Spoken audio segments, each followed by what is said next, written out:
FM94, The Dark. It is that time again. It's time to get to know a band we play here on The Dark. And on the phone tonight, I am talking to a guy that we talked to over 4 years ago. It's been that long. It was back in April of 2014.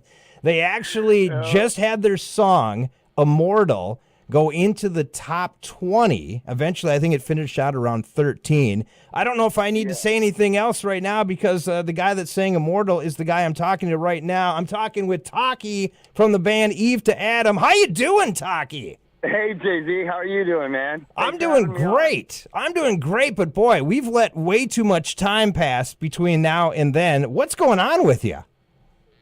I'm back at it full time. Back on the road, back with an awesome lineup and a killer group of guys that we're breathing new life back into the name Eve to Adam. So we're back at it with a brand new album that's coming out October 26th. It's called Ithaca. It's coming out through Curtain Call Records and Sony Distribution. We're super excited. You know, people are excited that we're back, and I feel like John Wick. I guess I'm back. I'm guessing I'm back. So, yeah, it's fun. It's fun again. I took a little break. I had to, kind of, go down a personal road kind of thing, trying to find myself again. I think after the last album, I was experiencing quite a bit of burnout, and it wasn't really fun. And I think when you're out here and it's not fun, you're just not in the right place. So had to take some time away, and here I am. I just all roads lead home, and home for me is Eve to Adam. So I'm really excited to have the opportunity to be back out playing, and new album and new adventures ahead. So it's great. It is great. It's great to have you back. And, it's funny because not only you, but there's other bands that are kind of in your situation that were kind of big bands back in maybe the late 2008, 10, 11, 12. And then they kind of went away, and now they're coming back again. And it's got to be for the love of the music and just being out there with the fans. Is that one of the main reasons why you're back? Well, I think so. When you're an artist, it's like, you don't really get to decide when you walk away. Almost, it keeps calling you, especially when your heart's in it and it's everything that you are. It's part of life. It's part of breathing almost. So I think that the industry's really competitive. There's a lot of pressure on artists when things get hot. And I think as humans we can only absorb so much. And you're in a business where it's super narcissistic, but you try to remain as not narcissistic as you can and as humble as you can. It's a conflict of so many things that you have to manage as a person and as an artist. And I think, sometimes taking time away is a good thing to get perspective and to live, life and experience things just like we all do. And to be able to write about that and stay connected, artistically, I think requires a lot of life maintenance, So sometimes when you're on the road too much and constantly going, it's awesome when you have that kind of success. Don't get me wrong, but you got to really check in with yourself and make sure you're okay, because you can slide off the grid pretty easily and not realize it till it's too late. So I think it's all comes back to the music too. If you're lucky enough to write music that connects with a core group of people, where it really becomes a soundtrack to their lives, and they never lose connection with it. They still have the love for that music, that sound, and that band, then I think you always have an opportunity to come back. So it's about the work you do. The better the work you do, I think the more lasting an effect you can have, and I think the more opportunities that brings. So, as I said before, I'm really, really grateful to be back in this position. A lot of life lessons, I've had to undergo, and just like, everybody else, we go through, people go through things every day, and you have to continuously keep growing and keep fighting, and trying to enjoy life as much as you can. And as an artist, you write about it. So, I'm glad to still have some stories to tell. I was just going to say, obviously, having all those things happen to you in the last 4 years since we've talked, I'm sure has given you a huge library of things to write about, and also to, I guess, get out there to everybody through your words of music. And I'm assuming with the new album coming up, Ithaca, that has a lot to do with it. Yeah, it definitely has a lot. I write a lot from personal perspective and life experience, So, with the challenge is still trying to make an album, heavy and driving, and emotionally impactful, but not being overbearing as well. So keep it fun. So, we try to keep that balance. It's an album we recorded with Elvis Basquet again, who did Locked and Loaded with us. It was an amazing time in the studio. Always a pleasure working with him. The man he's a genius. There's a reason why Slash uses them, and Seven Dust recently, and Alter Bridge, and Mark Tremonti, and, people who put out quality work like to work with top-tier people. And, being friends with Michael now and just, he's an amazing human being. So anytime you get into a magical state of mind like that in his studio, and you guys, it's so much fun to create music with somebody like that. So, we're excited. I think sonically it's a quality product, and I think that there's a few gems on there that I think people are really going to connect with, and there's some different things on there that we haven't tried before. And so, I think it's worth a listen. And, if you like the previous stuff, I certainly think you're going to really love this. So obviously, Locked and Loaded was a big thing for you guys. You did well off of that. Immortal got you into the top 20 in that. And then, like you said, you kind of had a break here, and you kind of went away, and now you've come back. How has people received you so far as you've come back? And maybe not so much the public that comes and watches you, but how about the rock radio side of things? How have they received you so far? They've been really great. You never know what kind of reaction you're going to get when you have such a break, but very surprising in some cases. Just people excited to be like, hey, that's really cool. We're interested to hear what you have new, and they've been very supportive. So that's you can't ask for anything more than that, honestly. So I'm grateful for that as well. But also the audience, has been super cool and very supportive through a lot of the hardships we've had to go through in the last couple of years. And luckily we have some incredible fans that really love the music, and the lyrics really mean something to them, and they're connected to the material and the story of the band. The band, it's one of the few groups that's really, for the majority of its existence, been an independent band that's had to kind of break through level to level, grinding it out, on the road and taking opportunities and hustling, really trying to get ahead. So I think that the story of the band resonates with people as well. In regular life, people, we all have to, it's a battle every day, to, provide for your family and try to get ahead at work and keep up with all bills and just life in general today is complicated and nonstop. So, it's a constant fight, it feels like. So I think that, that story as well for us is something that has served us over time, because people connect with it on some level. It rings home. So. But, the new album and the songs we've been playing live, it's been a combination of the Locked and Loaded stuff and some catalog stuff from Banquet for a Starving Dog. And it's been really fun, and people have been super receptive to the new stuff. So, I'm really encouraged by what's going on, and I'm having a great time out here. I'm with a great group of guys that have brought so much respect and passion to the band and the material, and have really made it their own. And sharing that with a group of guys that show that kind of respect is so rewarding and so awesome. I've been doing this quite some time now, so right. To feel like I'm in my first band again, is kind of exciting. Yeah. You never really feel you get that opportunity again, and that for me is the most rewarding thing. That is to cool. Be out here and every night really looking forward to that, small club or that intimate show or the, whatever it is that's attached to what we're doing that day. To be enthusiastic and excited about it again, like you're a younger performer or a rookie performer or something, to have those butterflies again, like that for me is everything. That's kind of really what I was searching for. And, in my journey away from things and coming back, is I wanted to find that again. And has a lot to do with the chemistry of people you're with, and the attitude and the positivity, So that's not easy to find anymore, chemistry with musicians. Right. And especially, of a certain experience level and age range, and maturity or / immaturity level, yep. Which is what I'm mostly looking for, because I don't want it to be too mature all the time, because rock and roll is still supposed to be fun. And, maintaining that balance of seriousness and buffoonery and immaturity, I think, is our secret right now. because honestly, sometimes we're rolling down in the bus and we just feel like it's like summer camp, you know. So I want to keep that going as much as possible. I want the comedy to keep going, and I want to just have a fun, you know, so much of a fun time that it's almost a crime.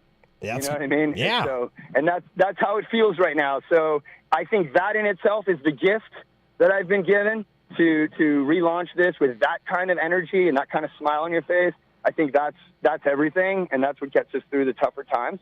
And having that, it's really, you know, I think we could be, you know, the horizon is ours to claim. We just need to keep doing what we're doing right now. So.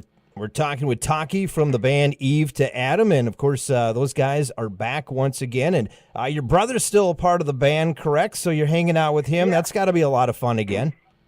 Yeah, my brother is still part of the band.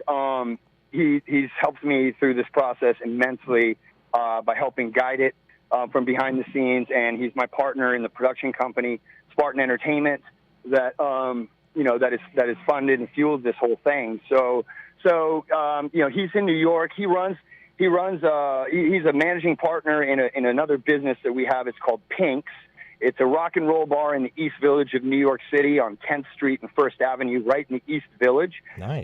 We're doing our part to keep rock and roll alive in New York City, and Pink's is that kind of destination. And we also have a catering business that's Pink's Tacos that we launched off the bar. And so he's really involved and busy with that. But Eve to Adam still lives in his heart, and, you know, we talk and deal with stuff every day. He's just not on the road with me right now, you know, so he's doing that, I'm doing this, but, you know, it's still our baby, and, you know, you always check in. So I've been really lucky to have him, you know, as a backbone to this whole thing, and you know, supporting me, moving me through too, you know, so he's been really influential and an instrumental part of this survival. You mentioned you're on the road. You've kind of deemed it the Reawakening Tour, and I believe it was supposed to end here, I think, in September, but now you've picked up some more dates, haven't you? Yeah, we were supposed to go home, so it's turning into the Never Going Home Tour, which is fine with us, because everybody that's out here wants to be out here. They don't want to go home. So the fact that, you know, when your manager, John Kuntz, yeah, he manages the band, and him and Gigi have been doing an incredible job. And, you know, when he calls up and he goes, you know, I got a festival, I got a tattoo convention, I got some other things that, what do we need to do to keep this thing moving and stay out? And I was like, it's real easy. We're going. Let's do it, you know. Let's go to the next shows. So, you know, when you got people calling and they want you to be places, that's a great feeling to have. So, you know, super grateful for that as well. And anything that keeps us out here longer, I mean, that's the bonus right there. That's what you're doing it for. We live to perform every night and meet fans and music lovers, and, you know, and just, you know, have conversations about, you know, how great an art, you know, music is, and how powerful it is, and where it's headed and where it's going. And it really is just, that's what it is. It's a convention of disciples, really, you know, not just Eve to Adam fans, but fans that love everything, you know. And it's really all about music. So when you live your life to serve something like music, you know, you're at the beck and call of it. So if it's calling you to go play more gigs, you're going to play more gigs. So I guess now, since you're back on the road, let me ask you a two-part question. Part number one, what's the one thing you love being on the road? And then the second thing, what's the thing you don't like being on the road, or remember, oh, yeah, that's right, we got to do that? Yeah, I mean, honestly, a lot of it's fun. I love going from city to city and seeing places and meeting people. I think it's exciting. You know, people that know me know they named me right. I can talk, and I can talk to anyone pretty much. We were in New Orleans, I'll talk to the street musician on the corner. You know, if we're in Memphis, I'll be at Sun Records, you know, talking to the tour guide or something. I like to go places and soak it up, you know, and see what's going on, and, you know, and meet people that are from the area. You get a feel for, you know, where people are in their lives and what they're into and what they're dealing with, you know. So that always helps you as a writer too. But as far as the negatives, you know, I think space and privacy, you know, are the hardest things to deal with when you're out here, trying to have phone calls with personal people or your loved ones or significant others or whatnot. I mean, it's just, that's difficult sometimes. And just space in general, you know, we're 6 or 7 at a time on the RV, and, you know, that can get a little tight. But like I said, big thing that helps out with that is really good attitudes with the whole band and super positive outlook, you know, and just being respectful of one another, you know, and instead of treating them like bandmates, you treat them like friends. you know, you want to do that to your friend. Like, you try to keep that in mind. You know, it's really about treating each other right and keeping things fun. You know, so I think we combat all of that stuff by keeping things light, which is good. But the space is probably the biggest problem. You know, you don't have much privacy. So, but you know, it's a small sacrifice to pay for so many other benefits of a very colorful and adventurous life.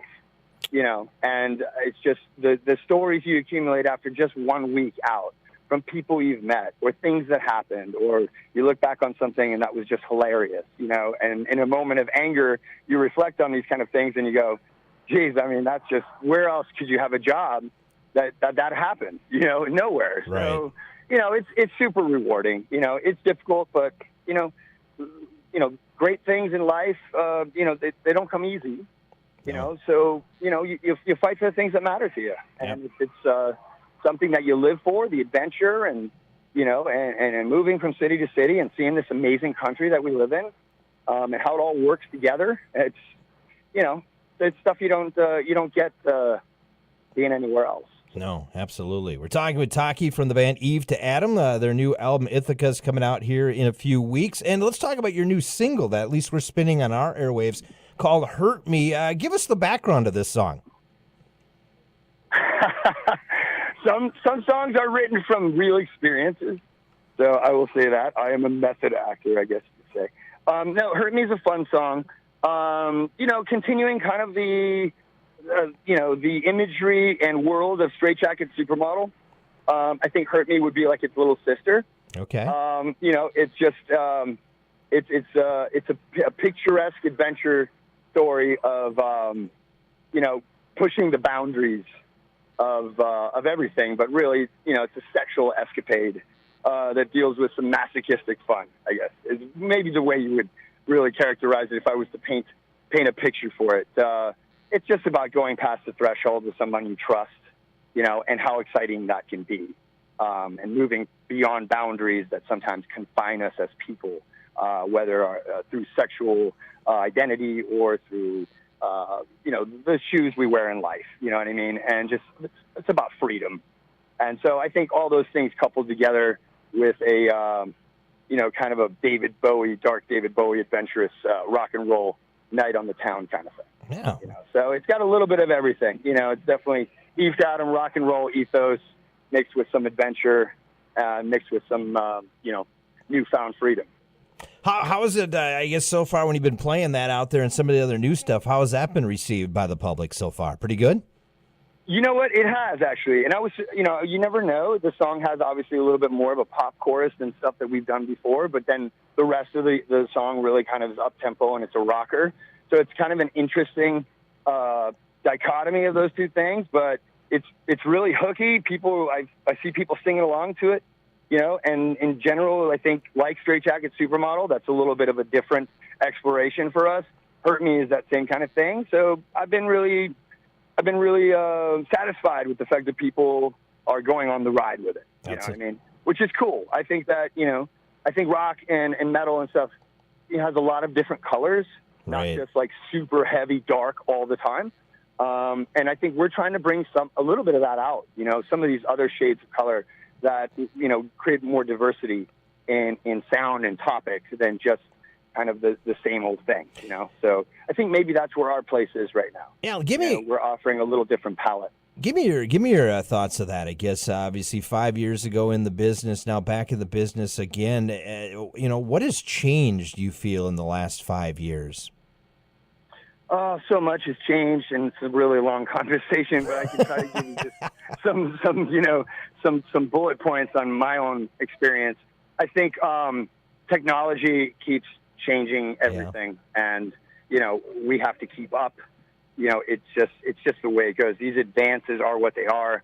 You know, people. I mean, I'm a Spotify customer. I'm a customer of many of the streaming sites actually, because I like to support as much as I can, and I really enjoy streaming. I got to be honest. It's an amazing thing to have such a library of music and artists and selection at your fingertips. You know, you're carrying around a library of tunes, you know, in your pocket. So that's incredible. Has it hurt the artists and their ability to be able to create more great music, as far as funding records or albums and tours and whatnot? I mean, has it created some economic adversity for middle-level artists and indie artists? Absolutely. Absolutely. There's no doubt about it. It's hurt us in that way, but it's brought us a lot of other things. So you take the good with the bad.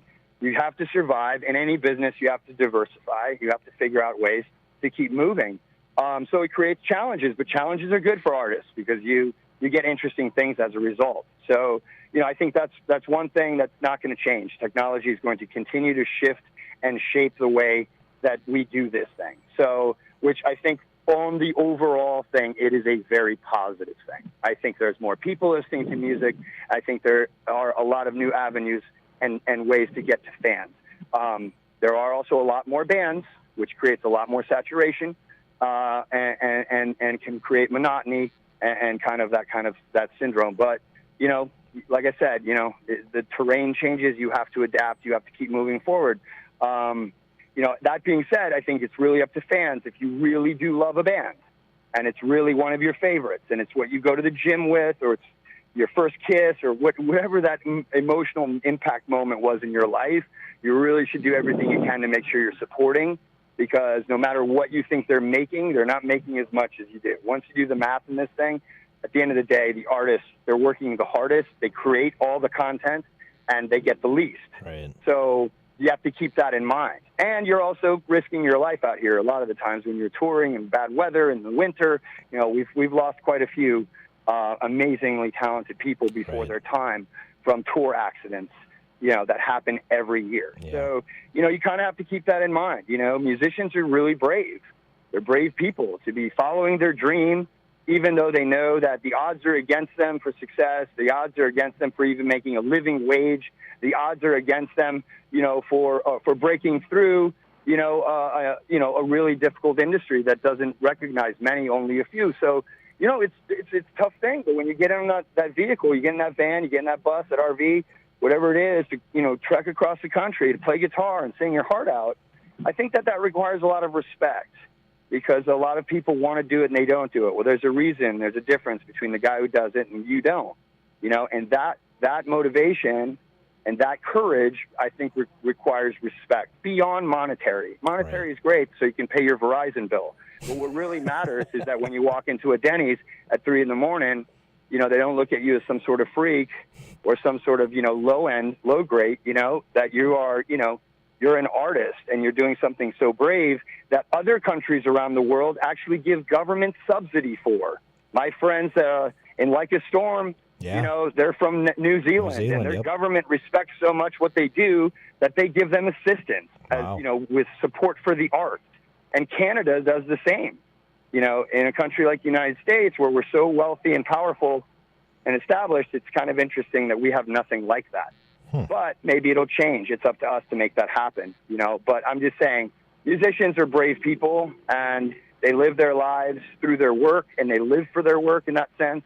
And I think that it requires a little more respect as to how much you sacrifice to really do this. And it's a gift that everyone receives and enjoys over time. So I think that we need to keep that in mind. I'm going to get off my soapbox now. And hey, nothing wrong with that, Taki. It's your soapbox to talk about, and it's great to hear that, because I think a lot of people, and I try to get this message out to our listeners here, that when you do go out to a show, make sure you buy their CD, buy their T-shirts, buy their stuff, because that money's actually going back to you. A lot of the other stuff is not going back to you. So this is how they support each time. Go to the merch tent, because that helps them out to get to the next stop, to put gas in the RV, and to get some food on the table. I got to be honest with you. That's exactly what it is. The T-shirt money and the stuff generated at the merch booth goes right into the diesel tank, for many bands. It gets you to the next show and allows you to maybe go to Denny's for a warm meal at the end of the night, a little over or whatever. I mean, that's kind of the reality of like 90% of the bands out there. Yep. So that's really what's going on. So, it's kind of like, buying that shirt, or, if you can spend that extra $25, it does go a long way. It actually literally keeps that band going. Yes, it does. So that's what I mean. If you really like the band and you want it to continue, that's kind of, it's on all of us to do our part to support artists. Even artists need to support artists. And that's something we've been trying to do. And that's what we did in signing with Curtain Call is one of the things that we really like, is that they're helping out smaller and younger bands. Mm-hmm. They're helping them to get a little bit ahead, get a foothold, have an opportunity to get to the next level, and that's something we're passionate about as well. You know, we want to pay it forward. We were given some opportunities. We'd like to help some others out. You know, I think that's the general lack of community in the artist world is really alarming, and that needs to be corrected, because if we're going to survive, we're going to survive by being one thing together. We need to be more unified, and we need to fight for one another instead of trying to keep each other out and segregated and down, and it's not right. No. It's not right. It's not how we're going to win at the end. So being part of Curtain Call and seeing how they are, using the work they're doing with us to help out other bands as well, is like, that was an important thing for me, because I think that is the right energy that we need. We need to think about the future as well. There's so many artists that we run into in bands every night that we play, and they're incredible. I mean, incredible talent that's out there. New level stuff that's not being seen. There's no A&R departments anymore for anything. No one's out there really hunting this talent. And the fact that Curtain Call is taking that on and trying to start a fire in that way, I thought that was really noble and absolutely necessary. So I want to be part of that. And the guys in the band are super supportive of that as well. You know, somebody from Eve to Adam is always out watching the other bands. You know what I mean? So it's like we're rotating in and out, checking out stuff, and getting CDs from new bands, getting Soundwave links, SoundCloud and stuff like that. I mean, so it's like, you got to listen. I mean, when you hear something good, you want to pass it along and help. And I think that's the biggest thing that's missing now, is not just from the music buying population or the fans, but also the community itself. Like, the artists don't do enough, and so a lot of the great scenes that have happened in the last 35 years happened from some sort of a community. There was the Sunset Strip, there was Seattle, but there were bands that were playing together, recording together, writing together, making interesting things. I think those kind of collaborations need to come back again. Yeah, I hope they do. Well said on that, Taki. And I will also say kudos to Curtain Call Records, because they send me a lot of new artists that we play here on the airwaves. And, we wouldn't have known about them either. So it takes somebody to push them along. Yep. Yeah, and I think that's incredible. So I really enjoy being a part of that. All right, we should probably wrap this up, because you probably are about ready to go on tour again, right? Are you already in Minnesota touring tonight? No, I'm just kidding. Yeah, I wish. I have a lot of friends in Minnesota. I've had some great shows up there. We can't wait to get back up there. So we'll make it up there sometime in 2019. We're out for the rest of the year, touring with some cool bands. Lydia Can't Breathe in November, and in December we're out with Super Bob. And then 2019 has a host of new opportunities available. So we'll see what it is, man. But I know Minnesota's on the schedule somewhere. We'll get back up there. We're in St. Louis on Thursday at Foo Bar.